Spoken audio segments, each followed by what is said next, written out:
Oke, sudah nampak materinya ya. Kita mulai saja. Saya sudah merecord. Jadi dalam pertemuan ini, materi kita topiknya tentang daya saing dan strategi. Ada 11 materi yang telah saya sampaikan di sini di dalam materi kita. Boleh kita lihat bersama-sama. Materi yang pertama berkenaan dengan definisi daya saing. Materi yang kedua, cara pemasaran guna mempengaruhi daya saing. Materi yang ketiga, faktor yang mempengaruhi operasional. Materi yang keempat, alasan gagalnya dari suatu organisasi. Materi yang kelima, tentang kunci sukses dalam berkompetisi. Materi yang keenam berkaitan dengan definisi strategi, definisi misi, dan definisi daripada sasaran. Materi yang ketujuh berkaitan dengan jenis strategi dari suatu organisasi. Materi yang ke-8 berkaitan dengan kriteria pertimbangan dalam merumuskan strategi yang sukses. Materi yang ke-9, faktor pertimbangan organisasi untuk berkompetisi. Materi yang ke-10, definisi dan ruang lingkup daripada strategi operasional. Dan materi yang ke-11, berkaitan dengan bidang keputusan dalam manajemen operasi strategis.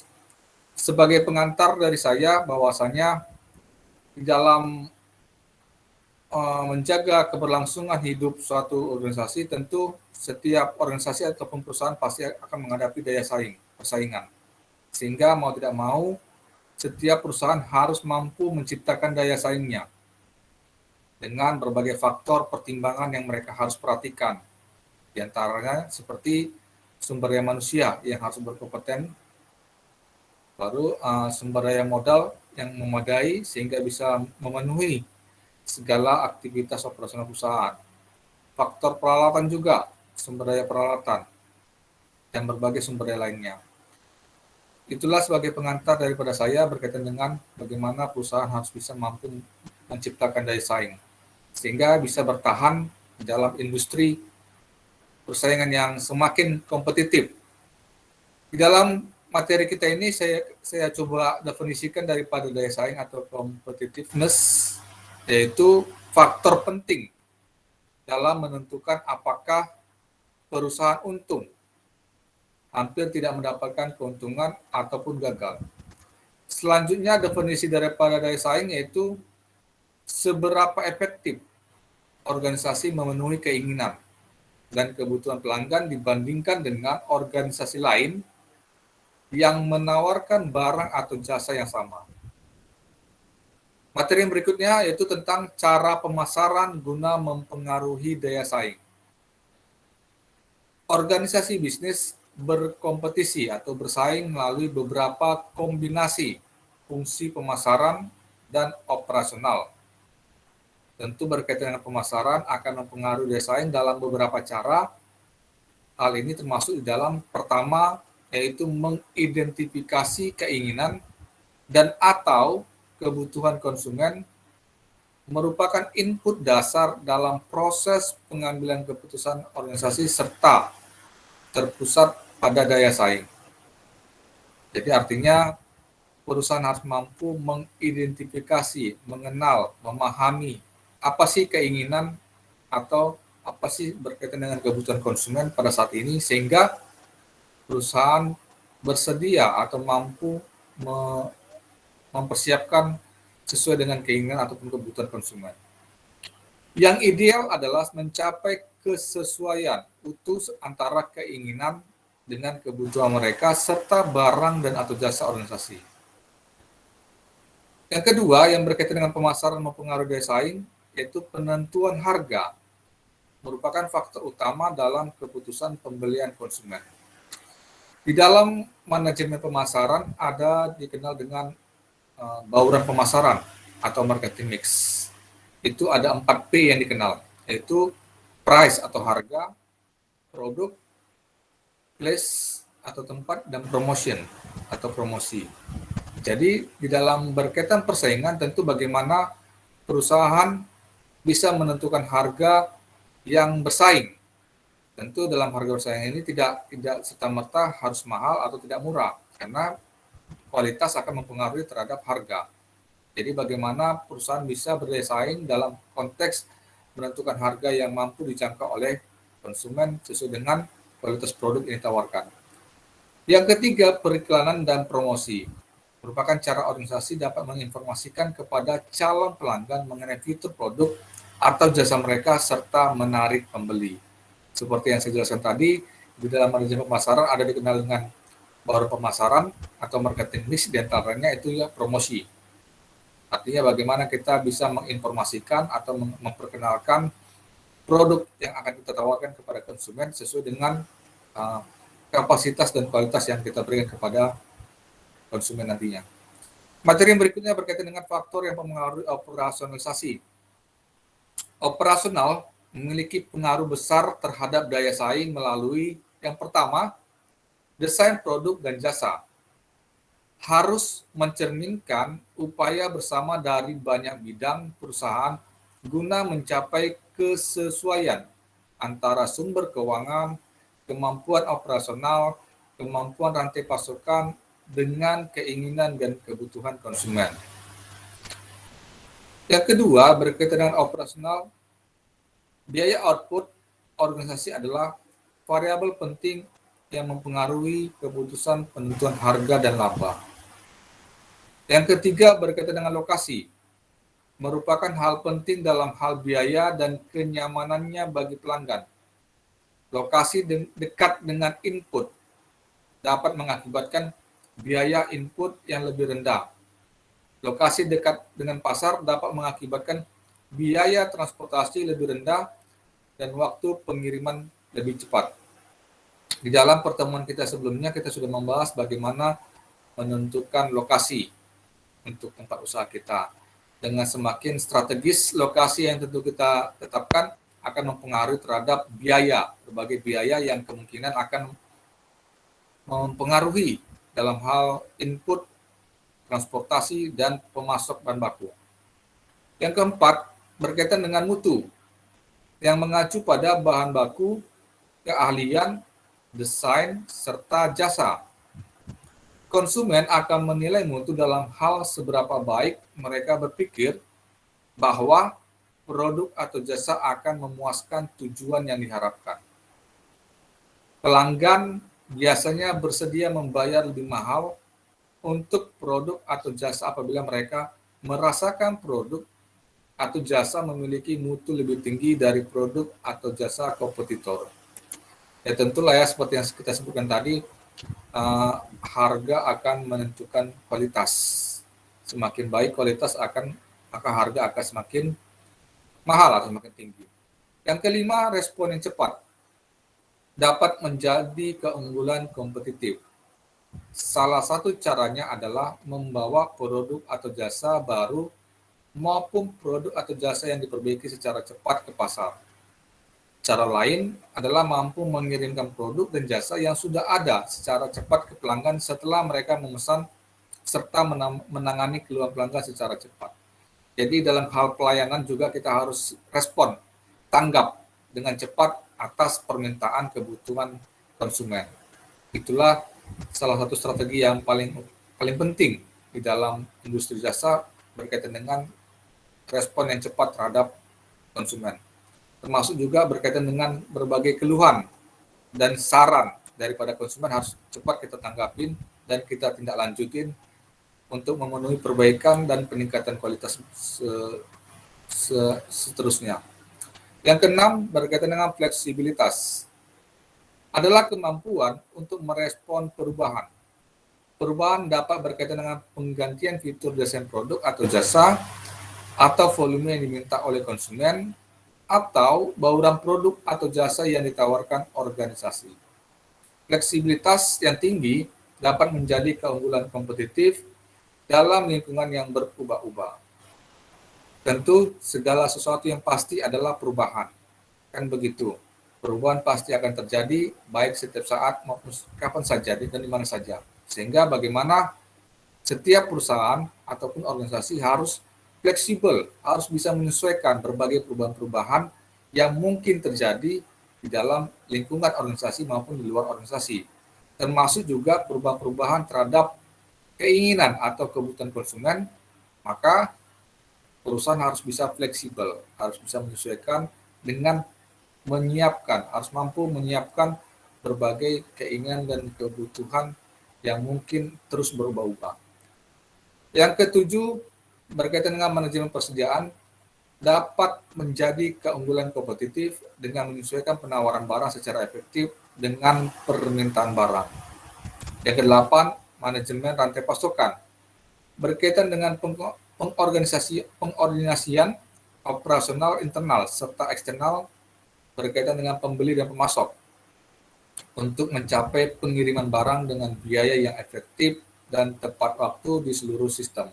Ini berkaitan dengan bagaimana kita menjalin kerjasama, berkoordinasi, berkolaborasi dengan pihak perusahaan pemasok di dalam hal penyediaan bahan baku. Yang kesembilan berkaitan dengan jasa, dapat meliputi aktivitas purna jual yang dirasakan pelanggan sebagai nilai tambah, seperti pengiriman, pemasangan, garansi kerja, dan dukungan teknis. Atau jasa dapat meliputi perhatian tambahan saat pekerjaan sedang berlangsung, seperti kesopanan menjaga informasi pelanggan, dan perhatian pada rincian. Mutu jasa dapat menjadi pembeda yang penting dan ini adalah salah satu hal yang sering berkelanjutan. Selain itu, perusahaan dengan pelanggan yang menilai mutu jasa cenderung lebih menguntungkan dan bertumbuh lebih cepat dibanding perusahaan dengan pelanggan yang tidak menilai mutu jasa. Yang ke-10 berkaitan dengan manajer dan tenaga kerja merupakan orang-orang yang menjadi hati dan jiwa perusahaan. Jika mereka kompeten dan termotivasi, mereka dapat memberikan sisi kompetitif yang berbeda melalui keahlian dan ide yang diciptakan. Salah satu keahlian yang sering dilupakan adalah menjawab telepon.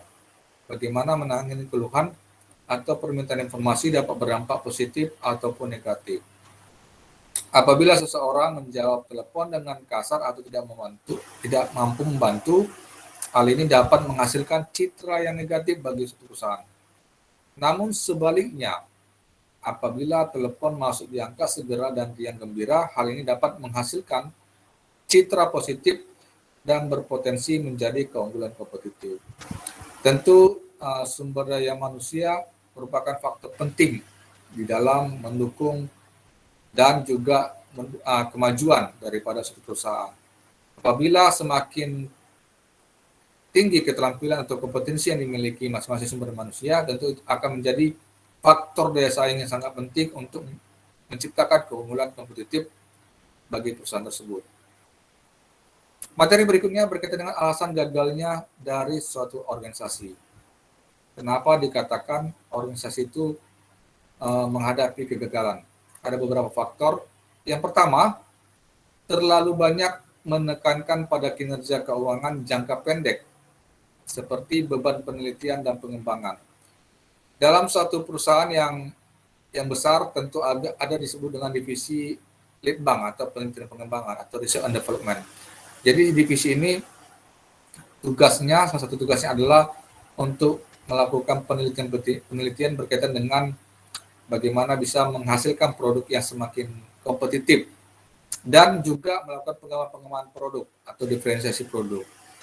Ada kalanya perusahaan terlalu fokus untuk melakukan kegiatan penelitian dan pengembangan untuk kemajuan perusahaannya. Tetapi ini juga akan menjadi suatu penghambat di dalam hal pencapaian tujuan-tujuan organisasi yang secara keseluruhan. Karena perusahaan harus juga memperhatikan tujuan lainnya, yaitu mencari keuntungan yang sebesar-besarnya atau mencapai laba yang sebesar-besarnya. Faktor yang kedua, gagal mengambil keuntungan dari kekuatan serta peluang dan atau gagal mengenal ancaman kompetitif. Makanya di dalam manajemen strategi itu ada dikenal dengan analisis SWOT, strength, weakness, opportunity, dan threats. Jadi masing-masing perusahaan harus mampu memahami tentang manajemen strategi untuk bisa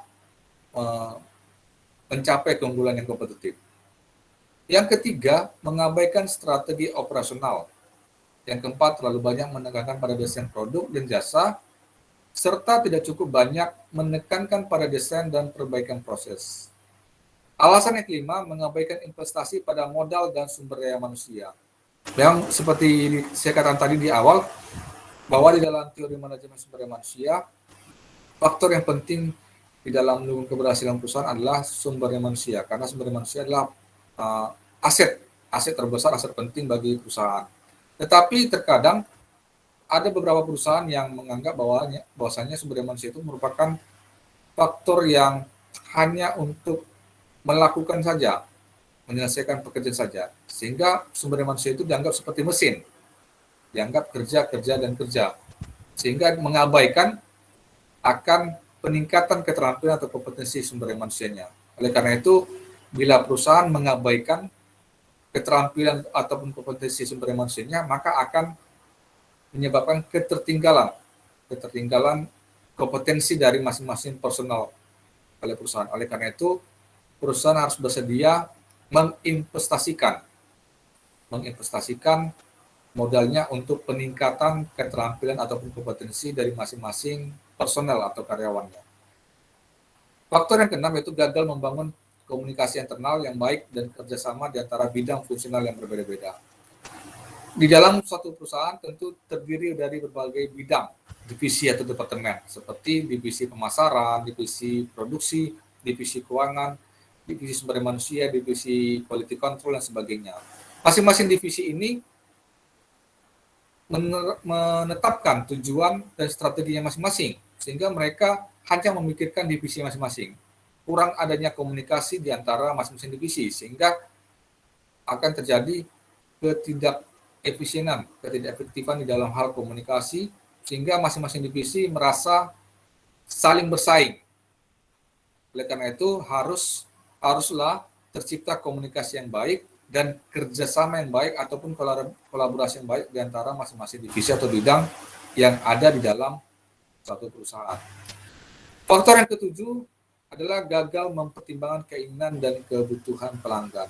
Ada kalanya perusahaan hanya menghasilkan produk atau memberikan layanan sesuai dengan kemampuan perusahaan, sesuai dengan konsep desain daripada perusahaan, sehingga perusahaan gagal menjual produknya. Oleh karena itu, untuk bisa diterima, untuk bisa menjual produk lebih banyak, lebih tinggi, tentu perusahaan harus memahami apa keinginan ataupun kebutuhan pelanggan terhadap suatu produk ataupun jasa. Materi yang berikutnya berkaitan dengan kunci sukses dalam hal berkompetisi atau persaingan. Kunci sukses berkompetisi adalah menentukan apa yang diinginkan oleh pelanggan dan kemudian mengarahkan upaya untuk memenuhi atau bahkan melebihi harapan pelanggan. Ada dua masalah yang harus diatasi, yaitu yang pertama, apa yang diinginkan oleh pelanggan, atau objek mana dalam daftar sebelumnya dari cara organisasi bisnis untuk berkompetisi yang penting bagi pelanggan. Masalah yang kedua berkaitan dengan apakah cara terbaik untuk memuaskan keinginan pelanggan. Operasional harus bekerja dengan pemasaran untuk memperoleh informasi mengenai kepentingan relatif dari berbagai objek untuk setiap pelanggan atau pasar sasaran utama. Memahami masalah kompetitif dapat membantu manajer mengembangkan strategi yang sukses. Jadi antara divisi operasional atau produksi harus bisa berkolaborasi atau bekerjasama dengan divisi pemasaran. Karena divisi pemasaran merupakan divisi yang paling dekat, yang paling intens terhadap konsumen. Sehingga divisi produksi harus bisa memperoleh informasi dari divisi pemasaran, kira-kira apa yang diinginkan atau yang dibutuhkan oleh konsumen terhadap suatu produk. Sehingga divisi produksi bisa menghasilkan produk sesuai dengan keinginan ataupun kebutuhan pelanggan, yang tentunya informasi tadi sudah diperoleh dari divisi atau departemen pemasaran. Materi yang berikutnya berkaitan dengan definisi strategi, definisi misi, dan definisi sasaran. Dapat kita jelaskan di sini definisi dari strategi, yaitu rencana untuk mencapai sasaran organisasi. Strategi organisasi akan memiliki dampak atau pengaruh yang besar terhadap yang pertama, apa yang akan dilakukan organisasi, dan yang kedua, bagaimana cara untuk melakukannya. Strategi dapat berubah strategi jangka pendek, strategi jangka menengah, dan strategi jangka panjang. Tentu nanti lebih luas lagi, nanti Anda bisa mempelajari di dalam mata kuliah manajemen strategi untuk mendapatkan apa sih berkaitan dengan strategi jangka pendek, apa sih berkaitan dengan strategi jangka menengah, dan apa sih strategi untuk jangka panjang. Tentu dalam hal strategi jangka panjang itu untuk mencapai visi yang lebih besar yang diinginkan atau yang diharapkan oleh perusahaan untuk lebih berkembang di masa mendatang. Agar efektif, strategi harus didesain untuk membantu misi dan sasaran organisasi. Jadi saling berkaitan antara strategi di dalam membantu misinya dan sasaran yang diharapkan oleh organisasi. Selanjutnya dapat kita jelaskan, misi itu adalah alasan keberadaan organisasi. Misi dinyatakan dalam pernyataan. Misi yang menyatakan maksud organisasi. Untuk organisasi bisnis, pernyataan bisnis harus menjawab pertanyaan, bisnis apa yang kita jalankan? Misi bervariasi di setiap organisasi bergantung pada sifat bisnis mereka. Apakah sifat bisnisnya untuk hal memproduksi barang atau menjual? Apakah memproduksi barang dalam bentuk barang atau memproduksi dalam bentuk jasa? Itu tergantung kepada masing-masing sifat bisnis suatu perusahaan. Kita lanjut dengan definisi sasaran, yaitu menyediakan rincian dan ruang lingkup daripada misi. Sasaran berfungsi sebagai dasar untuk pengembangan strategi organisasi. Misi dan sasaran seringkali berkaitan dengan bagaimana organisasi ingin dianggap oleh masyarakat umum, karyawan, pemasok, serta pelanggannya. Selanjutnya materi kita adalah jenis strategi dari suatu organisasi. Secara umum, organisasi memiliki strategi, yaitu yang pertama, strategi organisasi yang berkaitan dengan seluruh strategi organisasi. Pada pertemuan sebelumnya sudah pernah kita jelaskan bahwasannya tujuan dasar daripada suatu organisasi itu ada 3. Yang pertama, tujuannya adalah untuk menghasilkan produk, baik dalam bentuk barang maupun jasa. Tujuan yang kedua daripada organisasi atau perusahaan yaitu menciptakan laba atau menghasilkan keuntungan yang sebesar-besarnya. Yang ketiga, tujuannya adalah menjaga keberlangsungan hidup perusahaan secara berkelanjutan. Tentu untuk mencapai tujuan yang ketiga tujuan ini, maka dia harus ditetapkan strategi untuk mencapai tujuan dasar yang diharapkan oleh organisasi ataupun perusahaan. Baru yang kedua, strategi itu adalah strategi fungsional yang berkaitan dengan setiap bidang fungsional organisasi. Strategi fungsional harus mendukung seluruh strategi organisasi, seperti halnya strategi organisasi harus mendukung sasaran dan misi organisasi.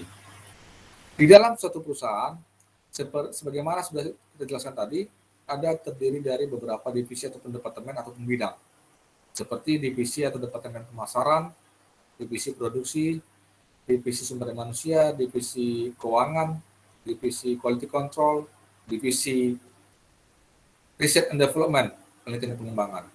Masing-masing divisi inilah disebut dengan bidang fungsional di dalam suatu organisasi ataupun perusahaan. Masing-masing bidang ini tadi akan membuat tujuan dan sasaran mereka. Untuk bisa mencapai tujuan dan sasaran di masing-masing divisi tadi, tentu perlu strategi. Inilah disebut dengan strategi fungsional, strategi yang berkaitan dengan pencapaian tujuan dan sasaran di masing-masing bidang fungsional dalam suatu organisasi atau perusahaan. Materi yang berikutnya adalah kriteria pertimbangan dalam merumuskan strategi yang sukses. Yang pertama disebut dengan order qualifier, karakteristik yang dirasakan oleh calon pelanggan sebagai standar yang dapat diterima, sehingga dipertimbangkan sebagai potensi pembelian. Yang kedua, order winner, karakteristik barang atau jasa organisasi yang menyebabkan barang atau jasa mereka dianggap lebih baik daripada kompetitor atau perusahaan pesaing yang lainnya. Materi yang berikutnya yaitu faktor pertimbangan organisasi untuk berkompetisi atau bersaing. Yang ada 2, yaitu faktor eksternal dan faktor internal. Faktor eksternal itu meliputi yang pertama kondisi ekonomi. Ini mencakup kesehatan umum dan arah perekonomian. inflasi dan deflasi, suku bunga, undang-undang perpajakan, serta tarif. Kalau inflasi dapat diartikan itu kenaikan harga pada periode tertentu. Sementara kalau deflasi secara sederhana itu penurunan harga pada periode tertentu. Faktor eksternal yang kedua meliputi juga kondisi politik. Ini mencakup sikap yang menguntungkan atau tidak menguntungkan terhadap perusahaan, stabilitas politik, serta perang. Faktor eksternal yang ketiga yaitu lingkungan hukum. Ini mencakup undang-undang persaingan usaha, peraturan pemerintah, pembatasan perdagangan, undang-undang upah minimum, undang-undang tenaga kerja, serta hak paten. Faktor yang keempat berkaitan dengan eksternal yaitu teknologi. Ini dapat mencakup tingkat ketika terjadi inovasi produk, teknologi proses saat ini dan mendatang. Tentu ini ya berkaitan dengan penggunaan peralatan, penanganan bahan baku, serta teknologi desain. Faktor eksternal yang berikutnya itulah kompetisi, persaingan. Ini mencakup jumlah dan kekuatan dari kompetitor. Dasar kompetisi yaitu seperti harga, mutu, dan fitur khusus, serta kemudahan di dalam memasuki pasar. Faktor eksternal yang berikutnya itu pasar. Ini mencakup ukuran, lokasi, loyalitas terhadap merek, kemudahan masuk ke dalam pasar, potensi pertumbuhan, stabilitas jangka panjang, serta demografi. Baru selanjutnya faktor yang berkaitan dengan pertimbangan organisasi untuk berkompetisi itu faktor internal. Ini meliputi pertama sumber daya manusia.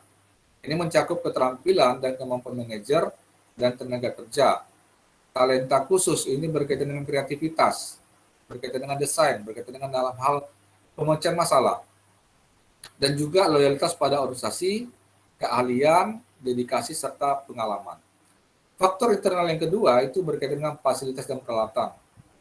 Artinya, kapasitas, lokasi, usia, dan biaya untuk memelihara atau mengganti fasilitas serta peralatan dapat memiliki dampak signifikan pada operasionalisasi. Faktor internal yang ketiga itu sumber keuangan. Artinya arus kas, akses ke dana tambahan, beban utang yang ada, serta biaya modal adalah pertimbangan penting. Faktor yang internal yang keempat yaitu pelanggan atau konsumen, loyalitas, hubungan yang ada, serta pemahaman terhadap keinginan dan kebutuhan adalah pertimbangan penting. Faktor internal yang kelima itu produk ataupun jasa. Ini menyangkut produk dan jasa yang ada serta potensi produk dan jasa yang baru. Faktor internal yang keenam yaitu teknologi. Ini mencakup teknologi yang ada, kemampuan untuk menggabungkan teknologi baru, serta kemungkinan dampak dari teknologi terhadap operasionalisasi saat ini dan mendatang. Faktor internal yang berikutnya adalah pemasok, yaitu hubungan dengan pemasok, keandalan pemasok, mutu, fleksibilitas, serta jasa adalah pertimbangan khusus. Faktor yang lain juga mencakup hak paten, hubungan tenaga kerja, citra perusahaan atau produk, saluran distribusi, hubungan dengan penyalur, perawatan fasilitas dan peralatan, akses ke sumber daya, serta akses ke dalam pasar. Materi yang berikutnya adalah definisi dan ruang lingkup daripada strategi operasi. Strategi operasionalisasi yaitu pendekatan konsisten dengan strategi organisasi yang digunakan untuk membantu fungsi operasionalisasi. Strategi operasionalisasi berkaitan dengan produk, proses, metode, sumber operasionalisasi, mutu, biaya, waktu tunggu atau lead time, serta penjadwalan. Materi yang berikutnya adalah bidang keputusan di dalam manajemen operasionalisasi strategis. Dua faktor yang cenderung memiliki kepentingan operasionalisasi strategis yaitu yang pertama, strategis berbasis mutu atau disebut dengan quality based strategy, yaitu strategi yang berfokus pada mutu dalam seluruh tahapan organisasi. Yang kedua, strategis berbasis waktu atau time based strategy, yaitu strategi yang berfokus pada pengurangan waktu yang dibutuhkan untuk menyelesaikan tugas. Di dalam materi ini sudah saya sajikan tabel berkaitan dengan bidang keputusan manajemen operasionalisasi strategis. dapat kita lihat yang pertama, bidang keputusan yang pertama itu yaitu desain produk dan jasa. Keputusan yang mempengaruhinya itu yaitu biaya, mutu, masalah liabilitas, dan lingkungan. Bidang keputusan yang kedua yaitu kapasitas. Keputusan yang mempengaruhinya adalah struktur biaya dan fleksibilitas. Bidang keputusan yang ketiga yaitu pemilihan proses dan tata letak. Keputusan yang mempengaruhinya adalah biaya, fleksibilitas, tingkat keterampilan yang dibutuhkan, dan kapasitas. Bidang keputusan yang keempat yaitu desain pekerjaan. Keputusan yang mempengaruhinya adalah mutu kehidupan kerja, keselamatan karyawan, dan produktivitas. Bidang keputusan berkaitan dengan lokasi, maka keputusan yang mempengaruhinya adalah biaya dan visibilitas. Bidang keputusan yang keenam yaitu mutu. Keputusan yang mempengaruhinya adalah kemampuan untuk memenuhi atau melebihi harapan pelanggan. Bidang keputusan yang ketujuh yang berkaitan dengan persediaan, maka keputusan yang mempengaruhinya adalah biaya dan kekurangan terhadap barang, stok barang dalam internal perusahaan. Bidang keputusan yang kedelapan yaitu pemeliharaan, maka keputusan yang mempengaruhinya adalah biaya, keandalan peralatan, dan produktivitas. Bidang keputusan yang kesembilan adalah penjadwalan, maka keputusan yang mempengaruhinya adalah fleksibilitas dan efisiensi. Efisiensi ini tentu berkaitan dengan penghematan biaya, baik itu biaya operasionalisasi maupun biaya pendukung untuk menunjang kegiatan lainnya. Bidang keputusan 10 itu rantai pasokan. Keputusan yang mempengaruhi adalah biaya, mutu, ketangkasan, kekurangan, dan hubungan dengan perusahaan pemasok bahan baku. Bidang keputusan yang ke-11 berkaitan dengan proyek. Maka keputusan yang mempengaruhi adalah biaya, produk baru, jasa, atau sistem operasionalisasi. Itu saja yang bisa saya jelaskan daripada materi yang telah saya sampaikan. Tentu lebih lanjut kita akan membahas daripada tugas mahasiswa yang akan dipresentasikan berikutnya.